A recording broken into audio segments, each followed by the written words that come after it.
Hello, I'm Anita McVeigh. And let's continue with our look at the fighting in the Democratic Republic of Congo, where M23 rebels appear to have captured almost all of its largest city, Goma. Rwanda's ambassador has said the armed group will continue beyond the city. This is the scene at the Rwandan border, where thousands are seeking safety, closely guarded by rebel forces. It follows 3 days of intense fighting. More than 100 people have been killed and nearly 1,000 wounded in the clashes. While as thousands of displaced people head to the border, there are growing calls worldwide for a ceasefire. But despite this, there has been no confirmation from the leaders of the DRC or Rwanda as to whether they will attend an emergency meeting hosted by the Kenyan president. State media in the Democratic Republic of Congo is reporting that President Félix Tshisekedi will not attend. Our senior Africa correspondent Anne Soy has been telling me to what extent the rebel fighters have seized control.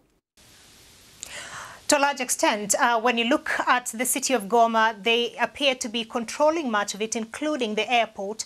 This is a city of 2 million people. It's the largest city in eastern Congo, and therefore it is a significant step. It's a significant step for them. And we have also seen pictures from the other side of the border in Rwanda of European military contractors. We are told they are from Romania, who are being disarmed and being processed by Rwandese security, and we are told that they are being sent back home. The allegation is that they have been fighting along the Congolese army in support of President Tshisekedi in the east of the country. Now, when you speak to, I've just spoken to the ambassador that you quoted, the Rwandese ambassador to the Great Lakes, Vincent Kagera, and he did confirm that, yes, he thinks the M23 will push on beyond Goma. He called it a stopover for them, probably towards Kinshasa. And as for those proposed talks between the DRC president and his Rwandan counterpart, there's been a lot of confusing information coming out so far today. And what can you tell us about whether those talks will go ahead or not? Well, the short answer is that we do not know.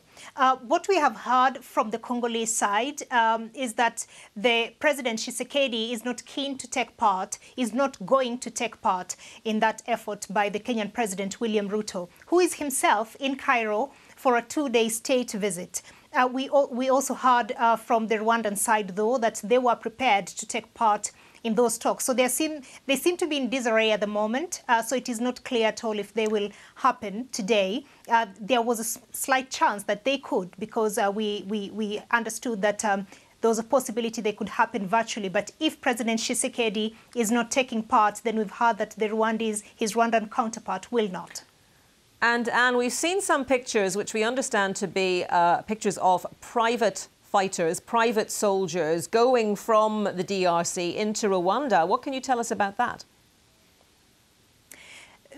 Those are what we understand to be private military contractors, allegedly from Romania, who had been backing up the FARDC, the Congolese National Forces, who then surrendered. And so after they surrendered, then all these groups that were supporting them, including the UN peacekeepers and the South African force, which took heavy casualties from this advancement of the M23, they then had to step back, because they said, if the people that we have come to support, the soldiers we've come to support, have surrendered, then this is not our fight.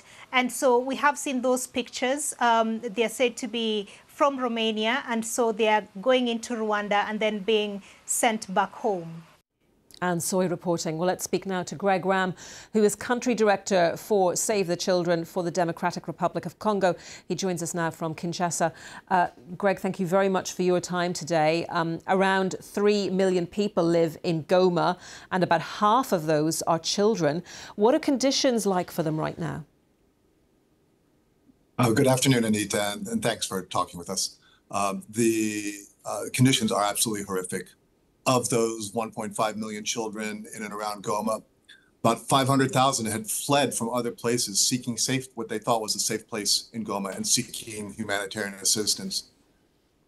Now they have witnessed some of the most horrific fighting that Eastern Congo has seen in many years. Heavy weapons, machine gun fire, shooting everywhere. It is a horrific situation. Many children lacking shelter, lacking food, water, the basics they need to survive. And also you have huge concerns about violence against children, assaults against children, and Save the Children saying there actually isn't anywhere safe for them to go. I mean, that is the huge problem. What is the charity trying to do to create some sort of safe places for these children?